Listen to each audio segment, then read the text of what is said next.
Great. Okay, as Karen said, my name's Karen Chance, and I'm the Arian Applications Analyst. I'm here with Inika, who's sitting in the second row there. And we're going to talk about the academic engine, the heart of student management. Our student management system is called the Arian Student Management System. And to give you a little bit of context, AUT has been a university since the year 2000. Before that, it had been a polytechnic. Arian has been our student management system since it's been a university, but it was also based on a model from the system in place when AUT was a polytechnic. So we have had changes, as everyone has had, and part of the changes has been is that the student size has gone up quite a bit.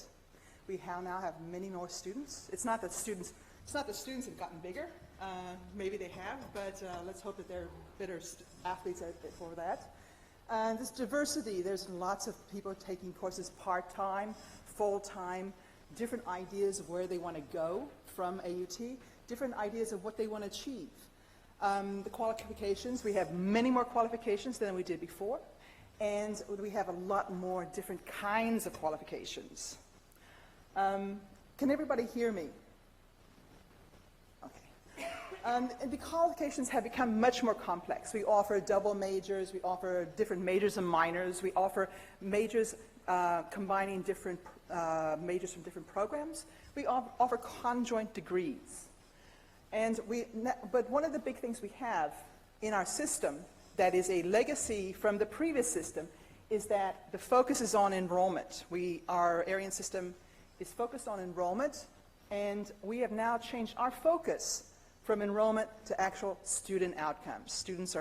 We focus on the students now, not pure numbers of enrollment. So this has created some problems. The actual structure of Arian is just not working out. It's inadequate. We have various workarounds in which we deal with the way we've changed things. So having changed our focus, we need to change, we need to be able to implement these changes in a system that's had a different focus. We have some difficulties with changing student outcomes. Changing a major can be not the easiest thing in the world. We have difficulties tracking the academic regulations for each student. And we also have difficulties monitoring process to completion for the students. Now, that's having said that, people at AUT are really good, and they really know how to do this. But there's a question of why should they spend a lot of time determining what the progress of completion is when we should just be able to tell them that. But the overall effect of all of this is that student choice has been constrained.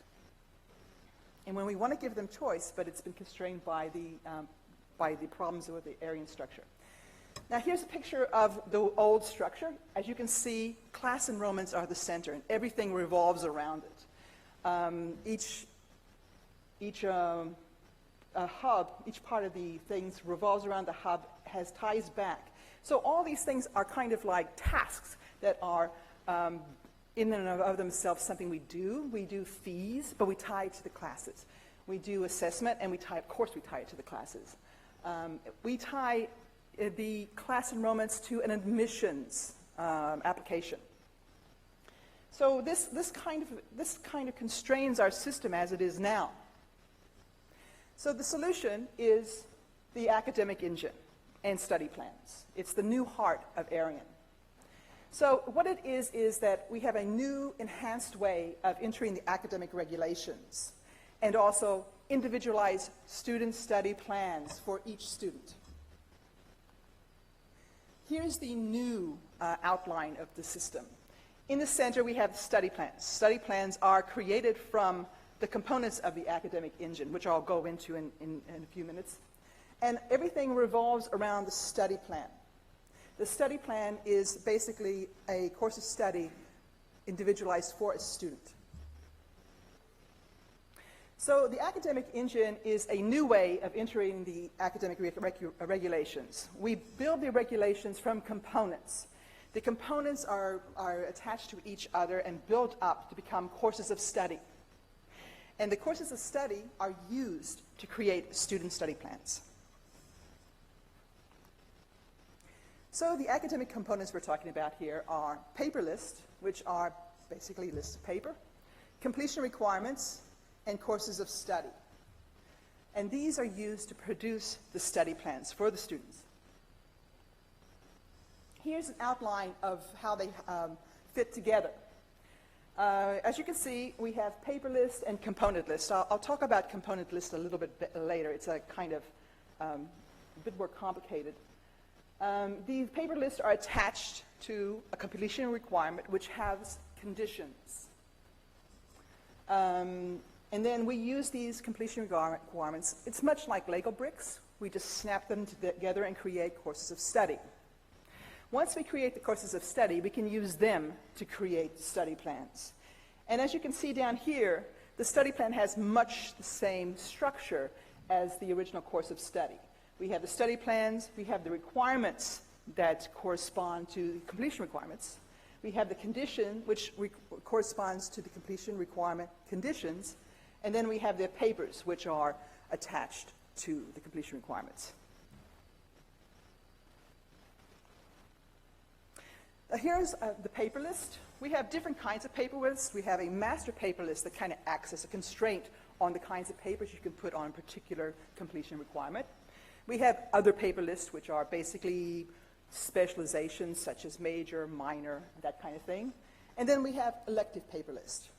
And down here you can see an example of a paper list for the Bachelor of Visual Arts. I'm not sure what the major is, but these are the papers that are attached to the completion requirement for that major. Completion requirements consist of conditions, and conditions have papers on it or a paper list. Now what you see here is actually a snapshot from the AUT academic calendar for 2016. We have the conditions. There's 30 points of a level 7, and these are these 2 papers you have to take for that particular condition. You have the 45 points and the 15 points. So what you have to do is satisfy each condition, and once you've satisfied each condition, you've satisfied the requirement. Now, what we do is we use the course of study as a template. Here's a picture of the course of study. This is from the AUT calendar. What we have here is we have at the top the core papers. These papers are for every course of study within a program. So when we have, this is actually from the Bachelor of Communication Studies. It has a major of advertising creativity. And so at the top we have core papers are the completion requirement everybody in the Bachelor of Communication Studies must fulfill.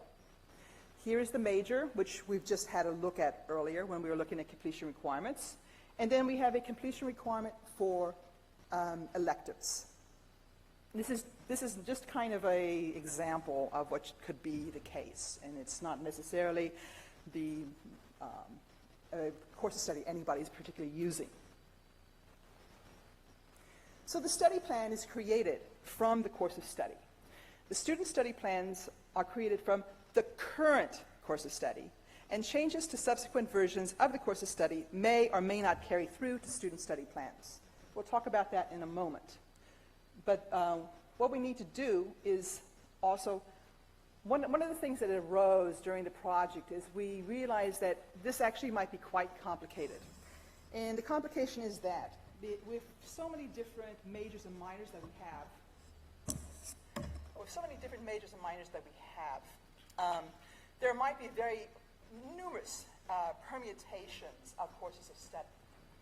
And there's the idea that if we have so many different courses of study, that it's actually quite a strain on the members of staff to actually create and maintain these different courses of study, when perhaps not very many people actually take that course of study.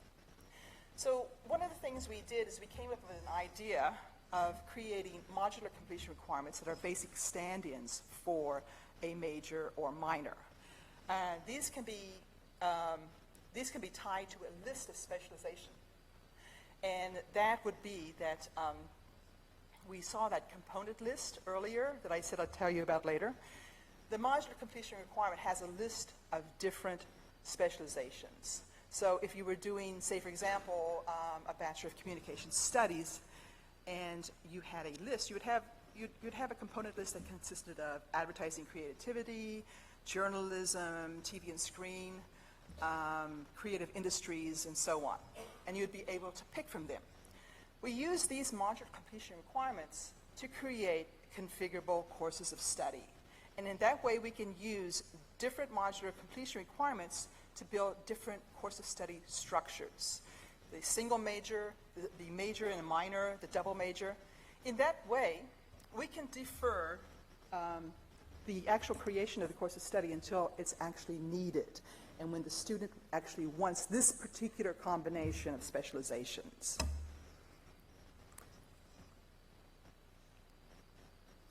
So, of course, as things change, we want to change our regulations. And I kind of alluded to that a minute ago. We will also have academic component maintenance, in which we are able to change our paper lists, we are able to change our completion requirements, and we are able to change our courses of study. The really great thing about the academic engine is that we're able to automatically push changes through the system, so that if you create a paper list and want to change it later, this change that you make, if it's a deletion or a substitution, when we go through and verify it, which is to validate it and also do an impact analysis, we are able to see what impact it will have on downstream products. We'll be able to see what courses of study are affected, which completion requirements are affected, and how many student study plans potentially can be affected. So when we verify a version of a component, we know what the changes will have, what impact it will have, and we can either accept that impact, or we could decide not to have that. There might be a circumstance when we might want to make a change, and we just don't want that impact to flow downstream. So we can push the changes forward. We can push from paper lists to completion requirements. We can push from completion requirements to the courses of study, and we can push from courses of study to student study plans. Now, naturally, one of the prime ideas that we hold to in this project is that we do not disadvantage the students. So we have a certain amount of rules built in so that any changes we do hand on to the student study plans are not going to actually disadvantage the student. And believe me, trying to specify these kinds of rules is quite complicated.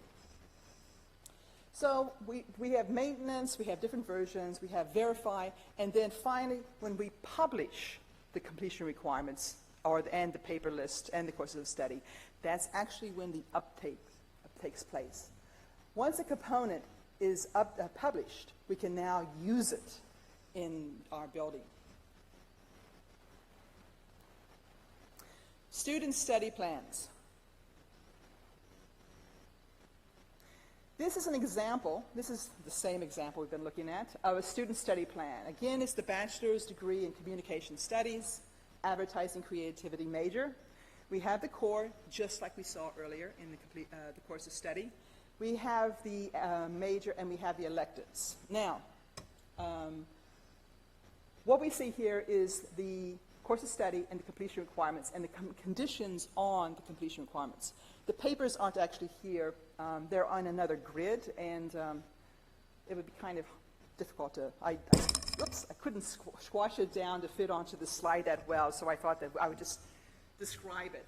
Each of these conditions have the papers, as we saw earlier. And so when the course of study is created, what happens is that the student will accept an offer for a particular course of study. Once they accept the offer, their study plan is created. And at that point, the study plan is just the same as any other study plan. It will be just directly from the template. Naturally, things don't always stay that way. One of the things we do capture with study plans is we capture participation. So on the papers, we have a status, and of course they start as available. And as the student moves through their university, their journey, they will have their statuses updated to completed. let's just hope it's completed. And then eventually they will be able to graduate. Two tools we have that are very, very useful for the academic engine and study plans are study plan managing study plans, and study plan modeling. And I'll show you this right now. Again, study plan personalization is a way of actually dealing with students' needs and ambitions. We are able to go and make some changes to the basic way we treat these different functionalities. We can allocate or reallocate. We can actually give them credit, that is recognition for prior learning credit. We can waive prerequisites and other kinds of requirements. We can make a particular paper mandatory.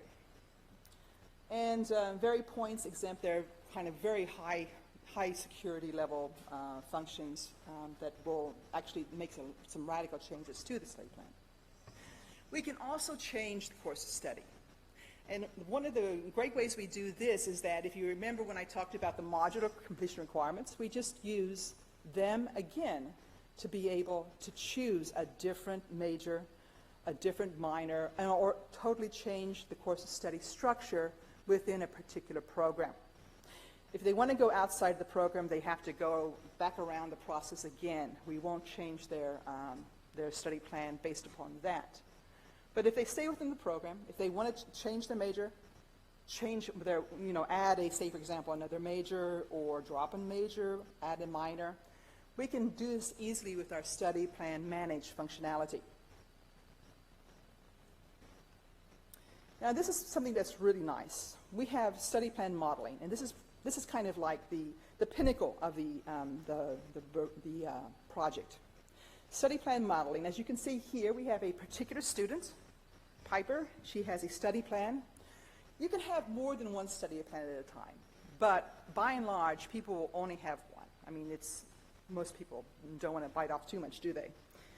Now, that study plan actually has a course of study, as we see right there. So the study plan is named Social Sciences Extended Major, and we see, again, what we've already seen before, the course of study structure. But what's really nice here is that in two ways, we are actually given the process of completion. We are shown graphically with these lines here, the student process to completion. Here, green represents completed papers, and the yellow, mustard yellow, represents things that they haven't done. So right now, we can see that Piper has actually completed 2 papers in her core, and she's got a lot of work to do to graduate. But the really beautiful thing about this functionality is that it is actually a what-if scenario building machine. What we can do is come up to select course of study. That's a drop-down box, and we will see every course of study in the university there. So if Piper decides that she doesn't want to do Social Sciences Extended Major, but she wants to stay in the Bachelor of Arts, then she can go up there and choose any Bachelor of Arts major and see what impact it would have upon her progress to completion. Now, naturally, since the core is the requirement that everybody in that particular program has to take, if she were to change her major right now, there would be no impact on it. But if she were to change it to another program, which again, like I said, we cannot do within our functionality here. She'd have to go back and deal with that with a different application or something that's more offline. If she were to go to, say, communication studies, then her 2 papers here in the core probably would drop down into this box here, papers not applied. So Piper would be able to know exactly where she stands in regard to any qualification AUT has. And this is quite a powerful tool. It gives the student the ability to see where they are and where they can go. It lets them see what kind of impact making a change would have on their progress to completion. It allows them to be able to plan without having to guess. so to speak. So the study plan modeling is quite a very valuable tool for not only students, but also members of staff. They can use this tool too. So the impact of the academic engine and study plans. What does the study plans mean for staff? Well, it allows the staff to have greater flexibility from a system perspective. The inadequate structure is replaced to something that we can actually build upon. The abstraction of a study plan allows them to be able to obtain more comprehensive information on the student journey. They don't have to look at the class enrollments and work backwards to find out what the progress to completion is. There's the potential impact on the viability and availability of offerings, and the reporting to students and student cohorts and programs itself is enhanced. We are able, the members of staff using these tools are able to give more flexible and accurate advice. But of course, there is the possibility of disruption. This kind of change might mean that more information, in a more timely way, actually will show some problems with particular programs, particular courses of study, and particular papers. These kinds of things might not perhaps be something that gives somebody some information they might not necessarily want to face, but it's there. And what's the study plans mean for students? Well, students will know how to satisfy their current outcome. They will know how to satisfy their course of study. They will also know what it takes to go from where they are now to anything they might want to do. They'll know how to they'll know what kind of impact making a change will be. And they will also know all the possibilities of combinations of specializations. This will give them an idea of where they can possibly combine things. And so what will study plans mean for AUT? It's more focus on student outcomes. That's a given. Instead of focusing on enrollment, we are focused on the student and each and every student, but we also know about students in mass. The better structure means that we won't have to do workarounds, and we have something we are now, it's more aligned to our current and hopefully future priorities. However, of course, there are always challenges.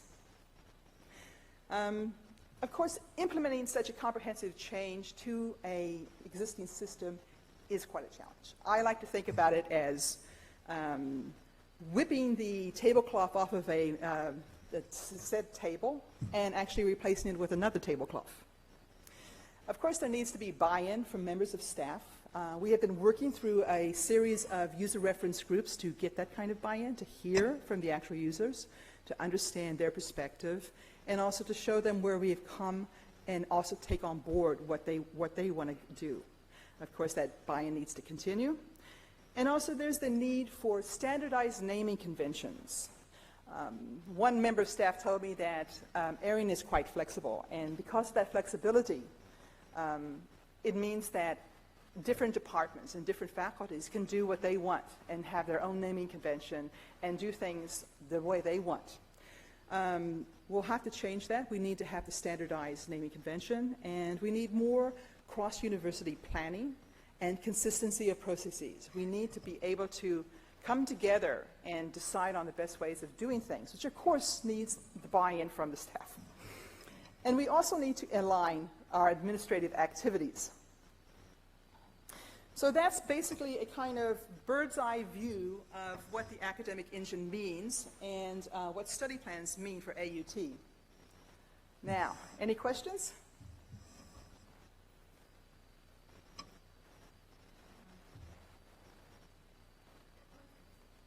Yes, please.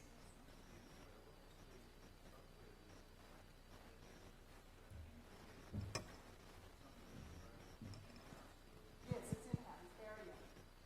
It's an AUT student management system. We're updating it into this new application. Somebody else says it?